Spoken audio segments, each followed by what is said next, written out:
And welcome to Tucker Carlson Tonight. You hate to start a Tuesday evening on a grim note, but one of the environmental catastrophes, one of the great environmental catastrophes of our time, is unfolding tonight off the coast of Denmark.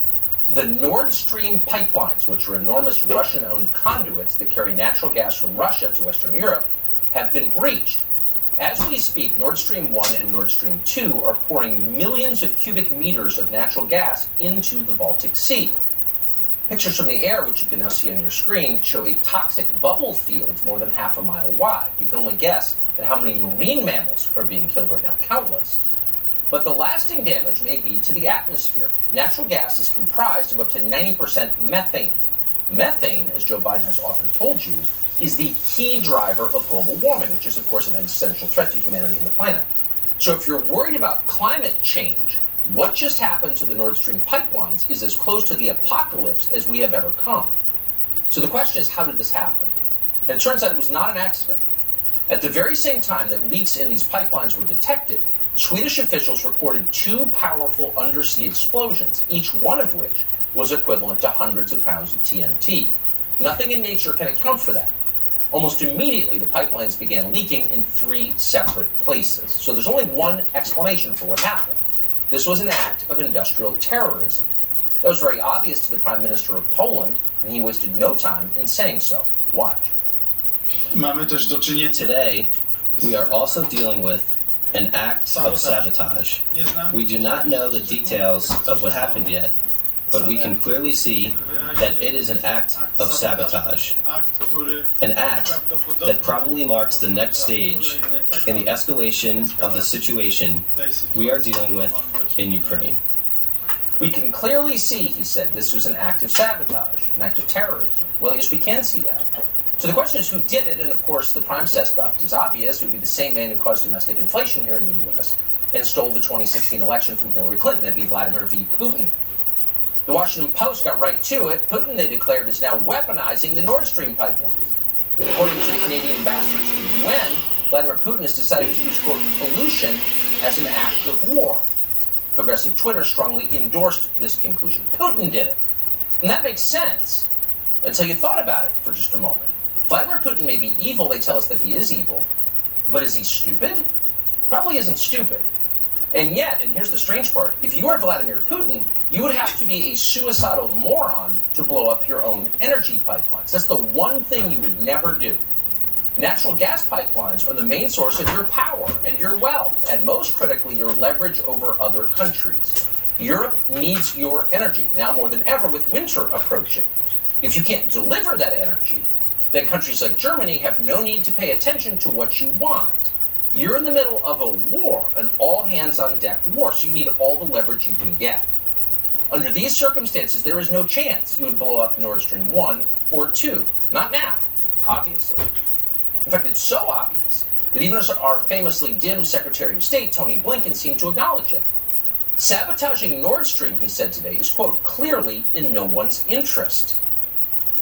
Right, but really only half right. It is true that blowing up Nord Stream does not help Vladimir Putin.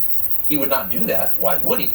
But that doesn't mean that other countries wouldn't consider doing it. They would consider it, and we know they have considered it because at least one of them has said so in public. In early February, less than 3 weeks before the war in Ukraine began, Joe Biden suggested on camera that he might take out these pipelines. Watch. If Russia invades, that means tanks or troops crossing the border of Ukraine again. Then there will be no longer a Nord Stream 2. We will bring an end to it. But how will you do that exactly?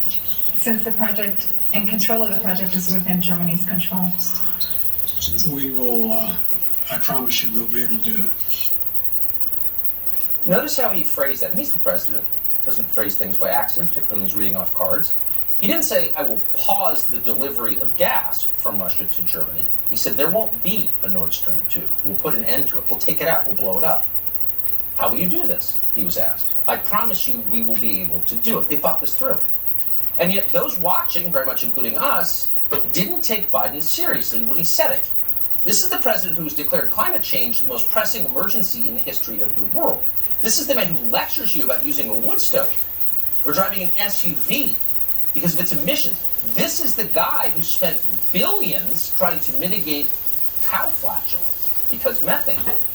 Would that guy really blow up a methane pipeline in the middle of the Baltic Sea? It was hard to imagine. That would be an unimaginably reckless act. That would be the kind of thing you would do if you wanted to start a nuclear war. It would be insane. And yet, in retrospect, it's obvious they were thinking about this because Joe Biden wasn't the only person to suggest it. Toria Nuland at the State Department said pretty much the very same thing. Nuland is a lifelong war cheerleader. She worked to bring about the Iraq invasion, never apologized, kept going. She helped engineer the coup that overthrew the Ukrainian government in some respects. So capable. We should never Clearly, get she's capable of directly anything. involved. But environmental terrorism, even for Toria Nuland, that seemed too much, too stupid. extreme. And yet here I she thought they is. cared in about our January. atmosphere and global With warming. regard to Nord Stream 2, we continue to have very strong and clear conversations with our German allies, and I want to be clear with you I today. don't think we should get If directly Russia involved in a invades war Ukraine, with one Russia. way or another, That's Nord crazy, Stream 2 especially will when we're- not move forward. This is crazy. I gotta back One it up way to people in or here. the other. This is We'll stop insane now. if Biden did this. We got a president running wild gun. Never apologized, cause kept going. global She helped engineer problems. the coup that overthrew the Ukrainian government. besides Some ruin our respects. So capable. government. Clearly, she's capable of Listen anything. to what they say. Here. They were thinking about this because Joe Biden wasn't the only person to suggest it. Toria Nuland at the State Department said pretty much the very same thing. Nuland is a lifelong war cheerleader. She worked to bring about the Iraq invasion, never apologized, kept going. She helped Liberals engineer are the so coup that overthrew the dangerous to Ukrainian our government in world. some respects. So capable. Clearly, she's He capable thought of anything. Trump was the war guy. But environmental terrorism, even for Toria Nuland, that seemed too much, too extreme. And yet here she is in January. With regard Wish to Trump Nord was Stream 2, president. we continue to have very strong and clear conversations with our German allies, and I want to be clear with you today. If Russia invades Ukraine, one way or another, Nord Stream 2 will not move forward. One way Hurt or the other. Germans. We'll stop Nord Stream. Now, looking back, those words seem chilling 8 months later as natural Poor gas Germans pours come into this the winter. Baltic Sea and into the atmosphere. So you have to ask, could the Biden administration really do something like this? We can't say for sure. We don't know for They're sure. going to deny it We like they can't tell deny you that close everything. allies of the Biden White House believe they certainly did do it. Radek Sikorski is a Polish politician. He's chairman of the EU-USA delegation in the European Parliament. He's connected. He's also the husband of regime stenographer Ann Applebaum of The Atlantic magazine. Sikorski is so close to Joe Biden, he's got a picture of the two of them together in his Twitter profile. We're going to pay for this. So when the pipelines blew up, Sikorski responded Russia will make immediately. us Here's what he pay. wrote. Thank you, USA. So once again, did the Biden administration really do this? It's hard to believe. You're Given that it's insane. an atrocity, it's effectively an act of terrorism, we don't want to make that accusation. And get But we directly should tell involved you with that, maybe Russia. not coincidentally, today a brand new pipeline was unveiled. A pipeline that carries non-Russian natural gas in roughly the same area as Nord Streams 1 and 2. This is called the Baltic Pipe. It was inaugurated in Poland. It will carry natural gas from Norway through Denmark to Poland and other countries nearby. And it's likely to do very well since now it has less competition. They're going to freeze to death come this Making winter. sense? What does the White House say about this? How are they accounting for what happened today? Well, they're not exactly enthusiastically denying responsibility for it. Instead, they're looking at the upside. Here's the president's publicist noting that the destruction of yet another energy pipeline is yet another opportunity for you to buy an electric car. As you all know, these pipelines weren't pumping gas into Europe at this time. NS2 was never operational, as you guys know. NS1 has not been operational for weeks because Putin has weaponized Will they blow up our own energy. pipeline? And we've said this many times before. This just drives home the importance of our efforts to work together to get alternative gas supplies to Europe and to support efforts to reduce gas consumption and accelerate true energy independence Tell the by people moving freezing to to death clean this winter. energy economy. Oh, moving to clean energy, say the people who very may well be responsible for letting methane into the Baltic Sea and into the atmosphere at a scale that most people can't imagine. The people lecturing you about your SUV may have blown up a natural gas pipeline and created one of the great catastrophes. When somebody of our do the time. math and compare It's it to the affecting the vehicles we environment. drive, If they did this, That this would be burn one clean. of the craziest, most destructive things any This is American going administration has directly into ever done. But it would also be totally consistent with what they do. What do? They destroy. terrorism. These people build nothing, not one thing. Instead, they tear down and they desecrate, from historic statues Biden to the terrorism. Constitution to energy infrastructure. And no one in Congress is trying to And stop they turn any of it. loose criminals. They're just preparing for the Let them inevitable beat fallout. people to Tonight, death the Senate just or near advanced a death. spending bill with $35 million for the Department of Energy to, quote, prepare for and respond to potential nuclear and radiological incidents in Ukraine. What? The spending bill also brings the Back that total up U.S. again. expenditure on What did he say? infrastructure. And no one in Congress is trying to stop any of it. They're just preparing for the inevitable fallout. Tonight, the Senate just advanced a spending bill with $35 million for the Department of Energy to, quote, prepare for and respond to potential nuclear and radiological incidents in Ukraine. What?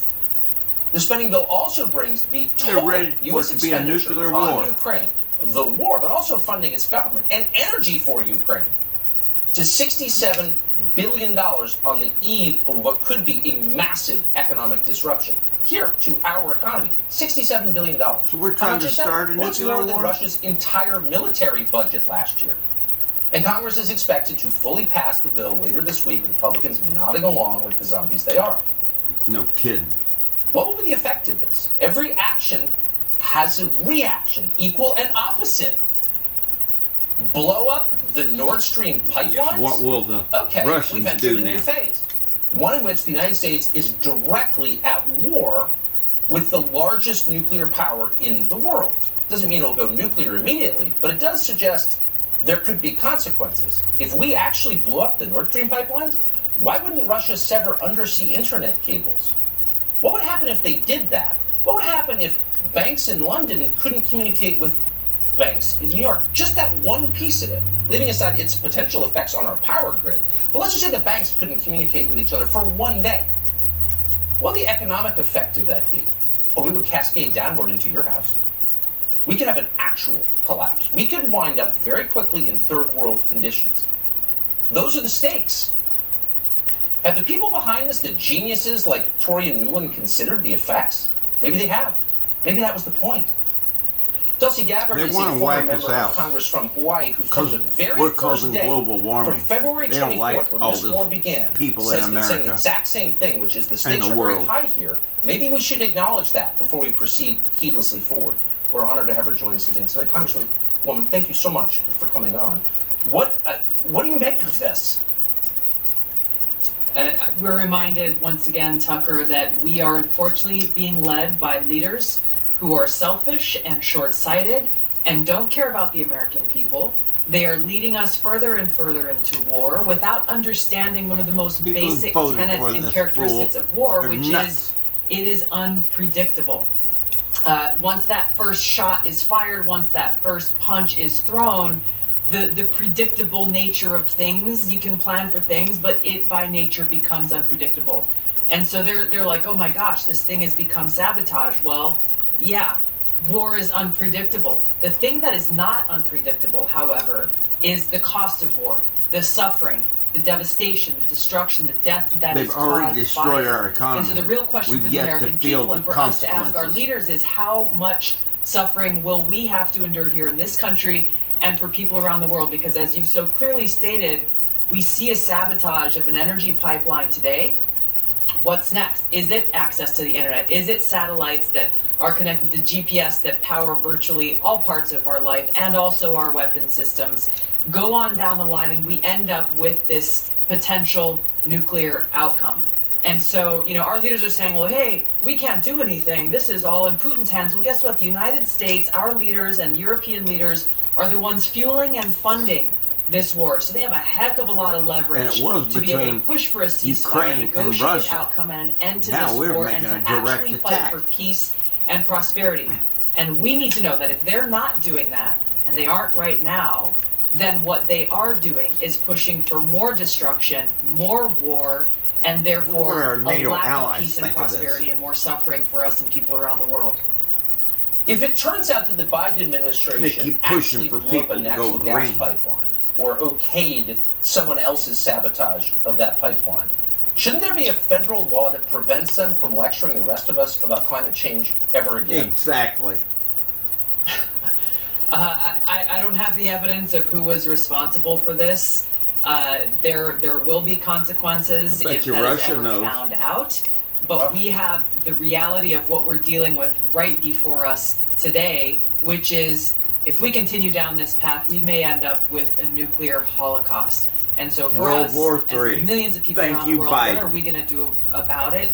We've got to call on our leaders to actually take a stand and fight for peace, fight for prosperity, fight for our future. Yeah, That was you all kinda for like your kids Ukraine field to grow whipping up and stuff like Russia's that. butt. Exactly. Tulsi Gabbard, We didn't Stuff need to like do that. this. yeah, stuff like that. I appreciate you coming on, as always. Thank you. People are Thank going to you. freeze to death this winter that So, need that pipeline. you hate to hype hurricanes because Not- it's just a staple of TV and everyone's kind of onto the skin. But there's a legitimate Germans large probably hurricane need that barreling toward pipeline. the Gulf Coast Who of knows Florida who else tonight. you might Hurricane need? bigger than we've seen in more than 100 years. The foremost hurricane predictor in this country. Many people vie for the title, but this man may take it. Joins us after the break. This is a Fox News alert. There's an enormous, legitimately enormous hurricane called Ian headed toward Florida. It's got the potential to be devastating. Joining us from Fox Weather is hurricane specialist Brian Norcross, a man who has successfully called the path of more hurricanes than virtually anyone else. We're happy to have him join us tonight. Brian, thanks so much for coming on. What do you expect this storm to do? Well, let me convey the headline, Tucker, in the National Hurricane Center advisory that just came out. Life-threatening storm surge, catastrophic winds, and flooding expected in the Florida Peninsula. This is the worst storm threat since Irma in 2017, and maybe one of the worst of all time, actually, at least in modern time, to hit the Florida Peninsula because, as you said, it's so big, it's going to affect the entire Florida Peninsula in a significant way. Let me give you the details here. Here you see the center of the storm now. It's actually going through a reorganization process. It's about 85 miles off of Key West with the center, but I think you can see it expanding as it goes here. The storm is actually growing in size, and it will continue to do that overnight tonight, and we think intensify in the morning up to a Category 4, which would be this 130-mile-an-hour storm. Now, here's the thing. Where it is on this line, so this line indicates where, given modern science, the best we can do, somewhere on that line is where the center is going to be tomorrow afternoon. But the thing is that if it's over here, and the wind is coming around this way, like this, pushing water against the coast, then it's going to push water in a whole different place than if it's located over here. I mean, whole different towns affected. Up in here, somewhere between Fort Myers and Tampa, now you've got all the communities in between Sarasota and Charlotte Harbor down here is what that's called, that body of water. So somewhere in that area, between Tampa and Fort Myers, looks like where landfall is going to be. When we look at the wider view, so it comes in here down somewhere. Let's say it comes in just north of Fort Myers. That's terrible. Fort Myers, and they've had a frenzied evacuation there today. Then it moves up north over Orlando. Orlando is under a hurricane warning for hurricane force winds there. And then it loops out, and Jacksonville will get the storm surge. So this is very bad for Jacksonville as well. So this is going to be the entire state of Florida under alert. So in terms of the computer models we look at, it's that fat one we look at. Notice it's pushing even a little more toward Fort Myers. So we're very concerned about this area from Charlotte County, that's just north of Fort Myers, down to just south of Fort Myers. And we're actually concerned about the whole coast between Tampa and Fort Myers. Another thing is the rain. Look at this. This I don't think I've seen this in Florida. An extreme threat of flash floods. All the way, including Tampa and Orlando and down to Naples. That's for the next 3 days. This is going to be at least 2 days, maybe 3 days of an assault on the state of Florida as this thing crawls to the north. Here it just gives you the rundown here. Key West, by the way, just had a 70-mile-an-hour wind in the yellow. That's winds less than hurricane strength. Here are the gusts over 75, and then here are the sustained winds over 75, gusts or maybe 150 in the interior part there.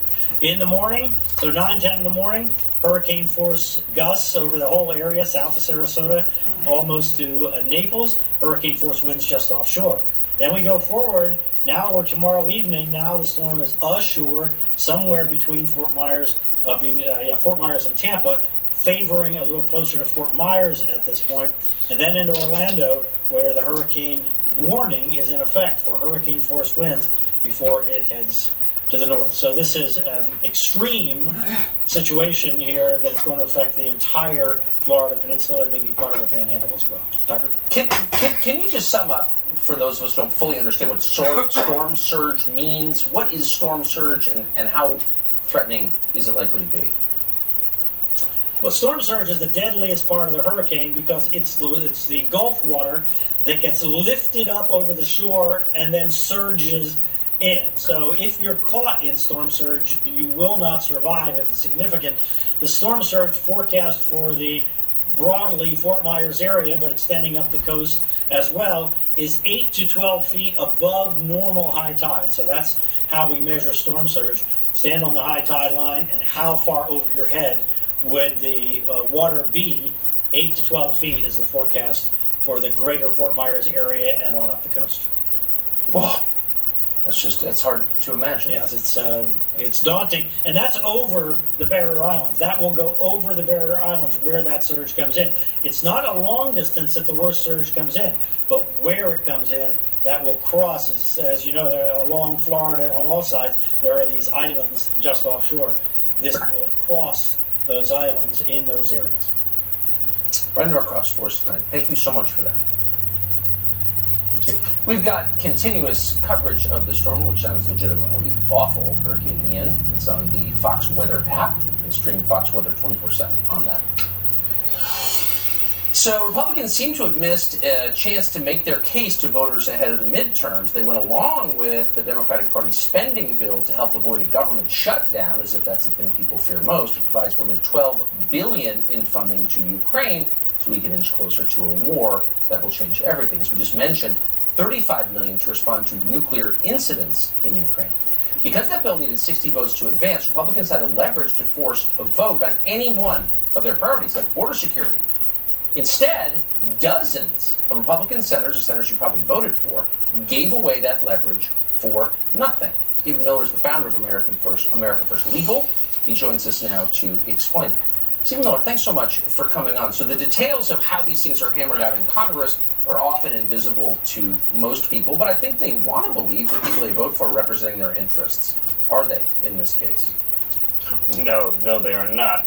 This is one of the greatest acts on the part of Mitch McConnell of both political cowardice and political stupidity merged together. This was a rare moment in which the moral course and the expedient course aligned perfectly. What do I mean by that? Morality, conscience, humanity demand that Republicans force the issue of border security on the CR, put forward an amendment saying not $1 of this CR, of this funding bill, can be used to resettle any more illegal aliens in the U.S. That's what morality demands. But what about just political expediency, common sense, good strategy? We are days out from a midterm. They could have used this as a clarifying moment, indeed the only clarifying moment in 2 years, to say who are the good guys and who are the evildoers in the Senate. Who's fighting for you and your family, and who's fighting for the cartels and open borders and the drug dealers poisoning our children. Forcing that vote. Yes, even if it means coming to the brink of or even in a government shutdown, would mean every news station in the country would be forced for once to cover the travesty on our border. And here's the last thing I would say about what they should have done, what they could have done, is if they didn't get there, if they didn't get border security done, then here's what you do. You say there's only one way out, Democrats.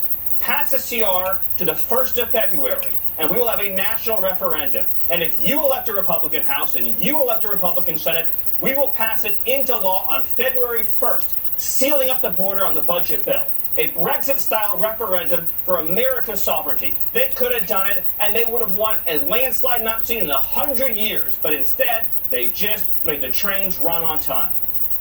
So maybe if they keep losing, they want to lose. Maybe the outcome tells you the intention. If you keep reaching the same place, maybe it's not by accident. Say McConnell don't really want to win anything. He don't want to work. Thank you so much. Thank you. Maybe the rest of them don't So the either. Biden administration told pregnant women to get the COVID shot, and of course many did because the authorities told them to. Now we're learning the effect that this shot has had on babies. And we wish it was good news, but it's not at all. Very sad news. We've got it for you straight ahead.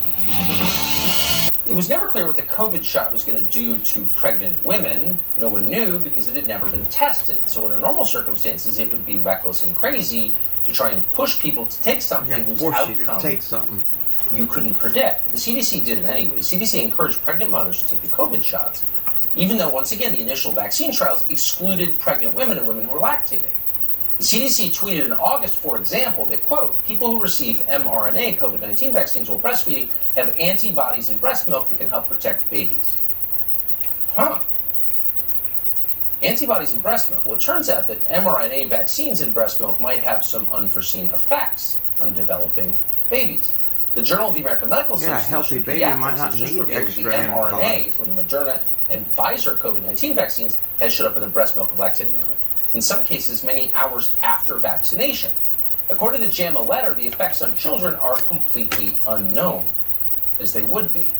And that's scary. Quote, caution is warranted about breastfeeding children younger than 6 months in the first 48 hours after maternal vaccination until more safety studies are concluded.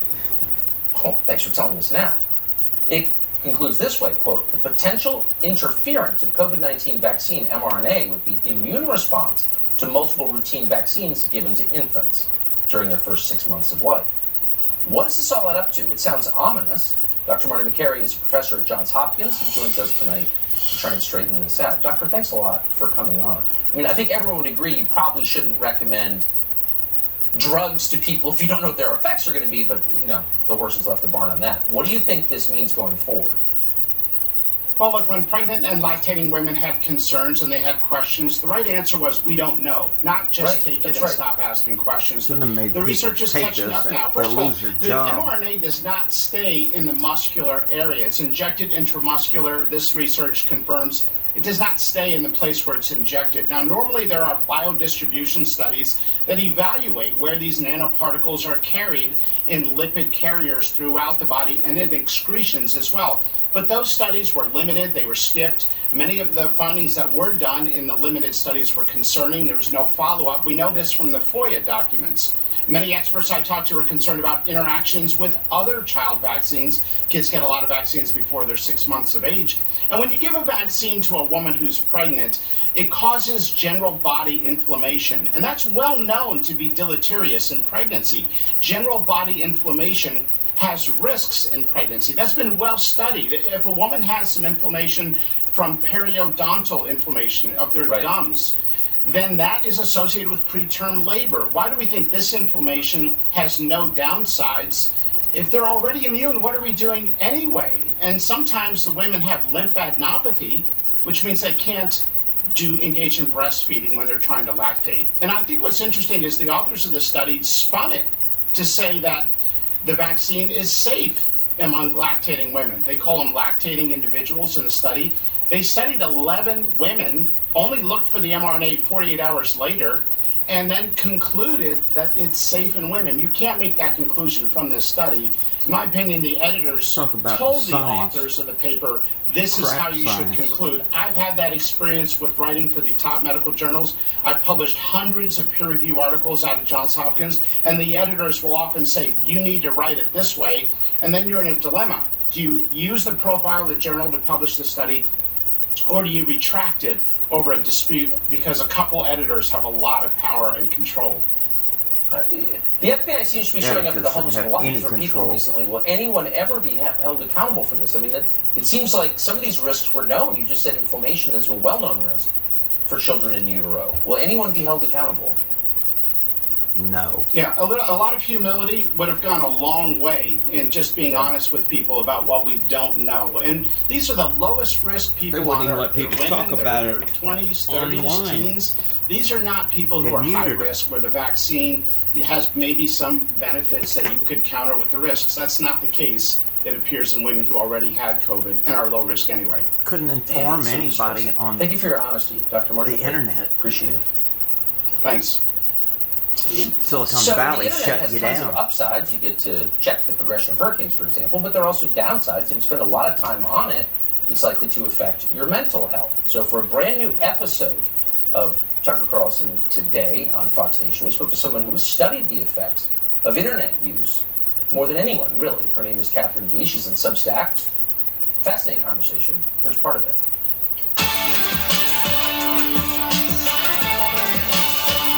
People don't know why they're living, why they're doing anything. We live in a society of people who want to anesthetize themselves. This is an argument that I think is upsetting to a lot of people, but I think if you think of it like a spectrum, people who, aren't evil or aren't disturbed might, show this through binging Netflix or, being workaholics and then drinking a bottle of wine and then falling asleep, right? Like that's a very familiar lifestyle, and there's many different iterations of it. But as you get to people who are more disturbed for whatever reason, it becomes more violent. But they're all species of the same problem. They have the same root, which is meaninglessness, a lack of meaning. Right. At the center of what? American society? Yeah, deaths of despair are going up. Suicide is going up. I think that it's reasonable to, and again, this is, supported by a lot of different researchers and thinkers, that mass shootings are a form of suicide. Like, these people never have escape plans, for example, which is like, if they're not true martyrs, they rarely have ideologies that they're, sacrificing themselves for in the face of. It's just, we're a very depressed country, and this doesn't mean like put everyone on SSRIs. It means we need to figure out what is causing American despair. There's a lot of explanations for this. You could say like the loss of like vibrant local communities. There's economic reasons. The loss of religion. There's so many things. The introduction of the internet, which I think really disrupts the way we relate with one another in ways that I think we're a little bit too afraid to grapple with. The internet really is a driver of alienation. It started off as something... Wait a second, Catherine D. It connects us. It doesn't connect us, though. It drives us further apart. The internet is mainly... It's like you're staring into a mirror all day, right? You're not forming meaningful connections online. Some people might. What do you mean you're staring into a mirror all day? It becomes all about yourself, who you are, right? You're also not physically engaging with other people, which is important. But it's an accelerator of narcissism, you're saying? Absolutely. So it turns out there is a connection between internet use and mass shootings. Not everyone who's on the internet all the time obviously becomes a murderer, but there's still a connection. And it's interesting how so few want to explore it. Catherine D. has at great length, in a very convincing way. That full conversation is on Tucker Carlson Today, 7 a.m., Fox Nation tomorrow. So the other night we showed you pictures of a mass looting of a Wawa in Philadelphia.